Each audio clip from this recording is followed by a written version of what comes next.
Students NTO को पता है कि बी ब्लॉक पढ़ते वक्त आप सिर्फ कीवर्ड्स को याद रखते हैं।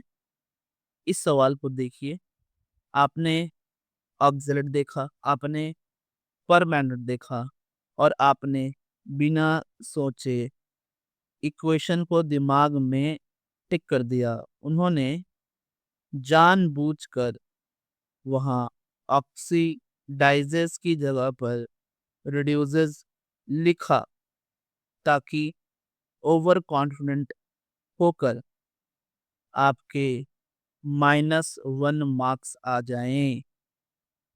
आइए इस कीवर्ड इल्यूजन को बाईपास करना सीखते हैं। ऑप्शन ए को देखते हैं। जो ऑप्शन ए है, इसमें हमसे जियोमेट्री के बारे में बात हो रही। एक बार क्वेश्चन को मैं रीड भी कर देता हूँ।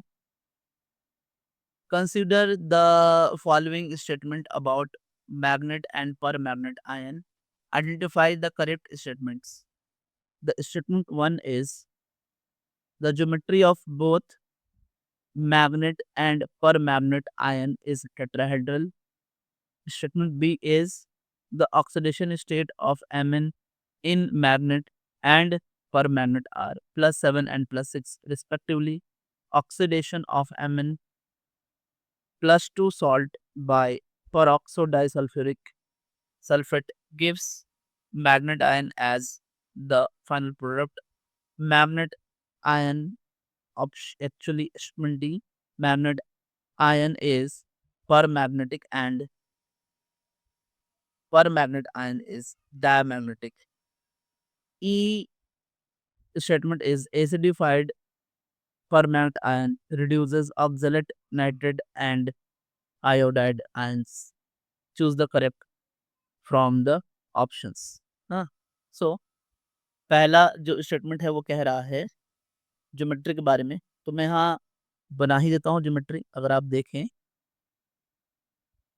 तो कुछ इस तरह से इनकी ज्योमेट्री है। ये 4 सिग्मा बॉन्ड है, ये MnO4 माइनस है ना, पर मैंगनेट है और ये Mn है ना, MnO4 2 माइनस है ना, O4 2 minus that is manganate है। गौर से देखेंगे तो आपको समझ में आएगा कि ये टेट्राहेड्रल है, दोनों ही टेट्राहेड्रल हैं। टेट्राहेड्रल 4 सिग्मा बॉन्ड से ज्योमेट्री डिसाइड होती है। 4 सिग्मा बॉन्ड्स हैं, स्पेस में अरेंज्ड हैं, टेट्राहेड्रल हैं। हालांकि स्टूडेंट्स को ऐसा लगेगा कि ठीक है sp3 होगा, लेकिन इनके लिए D3s है हाइब्रिडाइजेशन, और D3s है तो कैसे D3s आता है, ये टेट्राहेड्रल कैसे होता है, तो इसको हम किसी और वीडियो में डिस्कस करेंगे, क्योंकि ये जो वीडियो है उसका लेंथ बहुत ज़्यादा हो जाएगा। स्टूडेंट्स, मैं आपको बोलूँगा कि आप कमेंट करें कि आपको D3s का फॉर्मेशन कैसे होता है, ये जानने की मतलब जानना चाहते हैं अगर आप, तो आप ज़रूर कमेंट करें। मैं एक सेपरेट वीडियो बना दूँगा इसके ऊपर। तो ऑप्शन जो है कि टेट्राहेड्रल ज्योमेट्री है, tetrahedral geometry due to p pi and d pi bonding है, यहाँ बॉन्डिंग, एंड ये सब हो रहा है विथ ऑक्सीजन। तो ये पहली बात तो सही है, हमारा पहला स्टेटमेंट जो है वो है ट्रू। ठीक है, नेक्स्ट स्टेटमेंट पढ़ते हैं, नेक्स्ट स्टेटमेंट देखते हैं। द नेक्स्ट स्टेटमेंट इज, मैं यहाँ है ना स्टेटमेंट को बोलता हूँ क्या है स्टेटमेंट। तो नेक्स्ट स्टेटमेंट कह रहा है कि ऑक्सीडेशन नंबर जो मैग्नेट का है और जो परमानेंट का है, तो पहले तो हम निकाल लेते हैं क्या है मैग्नेट का, मैग्नेट एंड पर मैग्नेट, है ना। Okay, now let's see what is the oxidation numbers. So magnet के लिए MnO4 2 माइनस, दैट इज, अगर इसका ऑक्सीजन नंबर x माना है तो x प्लस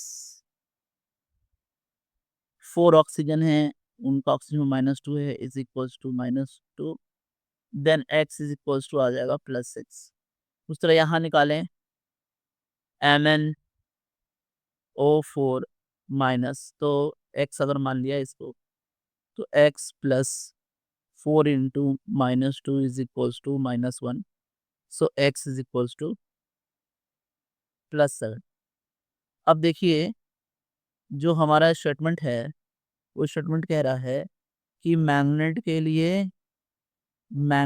लिए +7 और पर मैग्नेट के लिए +6। तो ये तो गलत बोल रहा है ना, हमने तो कुछ और निकाला, रिवर्स निकाला। ये है आपका मैग्नेट के लिए, और हमने मैग्नेट के लिए क्या निकाला, ध्यान दें, मैग्नेट के लिए आया +6। ठीक है, तो ये स्टेटमेंट गलत है, हालांकि इसका वो जो बोल रहा है उसका रिवर्स बात सही है। तो ये तो फॉल्स हो गया फिर, तो ये हुआ फॉल्स। ठीक है, ऑप्शन बी इज फॉल्स, यह statement B is false. Statement E को देखते हैं, सी को देखते हैं, फिर ई बाद में देखेंगे सी क्या कह रहा है। अब सी कह रहा है कि यहाँ पर अगर हम परऑक्सो डाइसल्फेट ले तो Mn+2 जो है वो मैग्नेट में चेंज होगा। मैं एक क्वेश्चन ही लिख देता हूँ, देखिए क्या कह रहा है, ऑप्शन सी क्या कह रहा है। सी कह रहा है कि Mn+2 का salt peroxo disulphuric acid give manganate ion, है ना। मैं इसको ना सिंबल में लिखता हूँ, आइए सिंबल में लिखते हैं कि हमने Mn+2 लिया है और H2O8 माइनस के प्रेजेंस में, है ना, ये बनाता है MnO4 2 माइनस। अब समझिए बात, जो हमारा H2O8 माइनस है ये एक स्ट्रॉन्ग ऑक्सीडाइजिंग एजेंट है, और ये क्या करता है, ये स्टेटमेंट कह रहा है, स्टेटमेंट सी ये है, ये स्टेटमेंट सी। एक्चुअली में क्या हो रहा है मैं लिख रहा हूँ, +2 लिया है और H2O8 माइनस लिया है, और वाटर भी है साथ में, है ना। ये सारे रिएक्शंस Ag+ के प्रेजेंस में होता है, तो हमें मिलेगा 2MnO4 minus +10SO4 minus +16H+। अब आप देखें, हमें मैग्नेट नहीं मिला, हमें क्या मिला है फिर हमें स्टूडेंट्स क्या मिला है, हमें मिला है पर मैग्नेट, मैग्नेट नहीं मिला, यानी मैग्नेट नहीं मिला। क्या मिला, पर मैग्नेट। तो फिर तो ये फॉल्स है, ये फॉल्स है। ठीक है, फिर वो ऑप्शन या स्टेटमेंट डी क्या कह रहे हैं, डी के बारे में उनका बोलना है कि, आइए एक बार डी को देख ही लेते हैं क्या कह रहे हैं वो डी के बारे में। डी में उनका कहना है कि जो पर मैग्नेट है, पर मैग्नेट डायमैग्नेटिक है और मैग्नेट पैरामैग्नेटिक है ना। तो मैग्नेट MnO4 2 माइनस को पैरा मैग्नेटिक बोला, ठीक है। हमारा MnO4 माइनस जो है उसको बोल दिया डायमैग्नेटिक, है ना। अब समझते हैं, देखिए जिनके पास अनपेड इलेक्ट्रॉन होते हैं वो पैरामेग्नेटिक कहलाते हैं।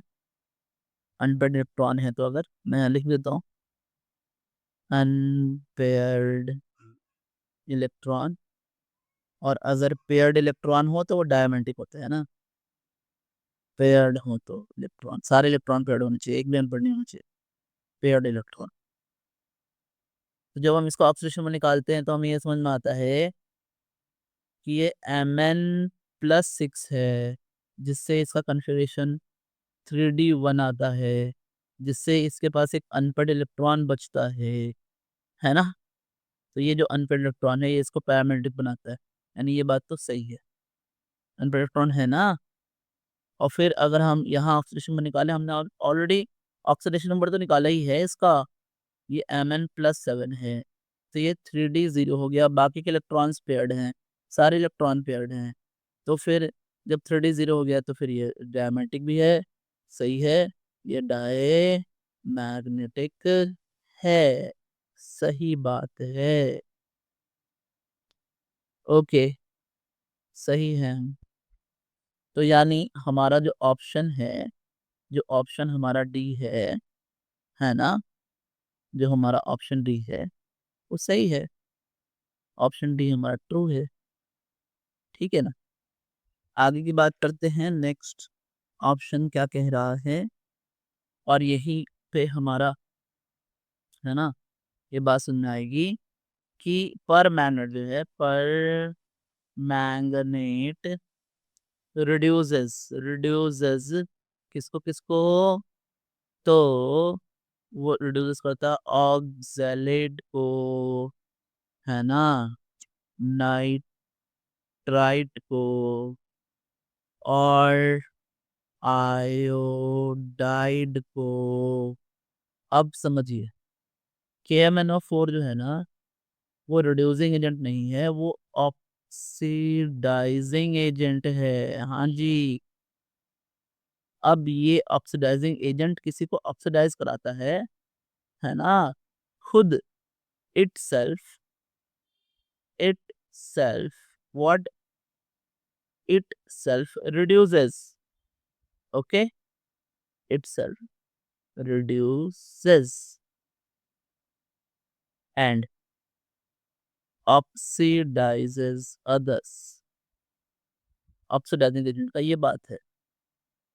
तो ये रिड्यूस कैसे करेगा ऑक्सीडेंट को, खुद रिड्यूस हो रहा है, एक ही जगह पे दो रिडक्शन होंगे क्या, किसी भी रिडॉक्स में एक ऑक्सीडेशन होता है, एक रिडक्शन होता है। तो ये ऑप्शन भी गलत है, ये फॉल्स स्टेटमेंट है। ठीक है ना। तो हमारा ऑप्शन क्या क्या सही हुआ, ए एंड डी सही हुआ, answer is A and D, ये सही आंसर है। कौन से ऑप्शन हैं ऐसे, ए ऑप्शन। तो हमारा आंसर ए हो गया। अब समझो आगे की बात, नेक्स्ट बात को समझो। ठीक है, यहाँ पर तो हमारा सवाल खत्म हो गया है, लेकिन मैं आप पे एक गोल्डन रूल देना चाहता हूँ। गोल्डन रूल क्या है समझिए। देखिए, कभी भी क्वेश्चन बनाइए तो सिर्फ स्कैन मत करिए, आप पूरे स्टेटमेंट को उसका मीनिंग निकालिए। जब भी स्टेटमेंट आता है तो पूरा मीनिंग निकालिए, और वर्ड्स के भी मीनिंग निकालिए। यही हमारा गोल्डन रूल है यहाँ पे। इसका मैंने नाम रखा है द एक्शन वर्ड चेक। ठीक है, सिर्फ वर्ड नहीं, वर्ड के एक्शन को भी ध्यान दें।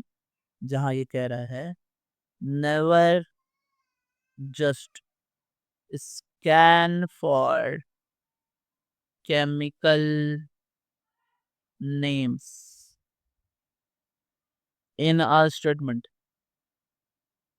ठीक है, always double check, double check the verb connecting them, connecting them. ये स्टूडेंट साइकोलॉजी है, एनटीए बहुत अच्छे से इसको समझता है। If It says reduces instead of instead of oxidizes the entire statement is a lie। तो ये था हमारा, हमने देखा। Thanks, subscribe for students.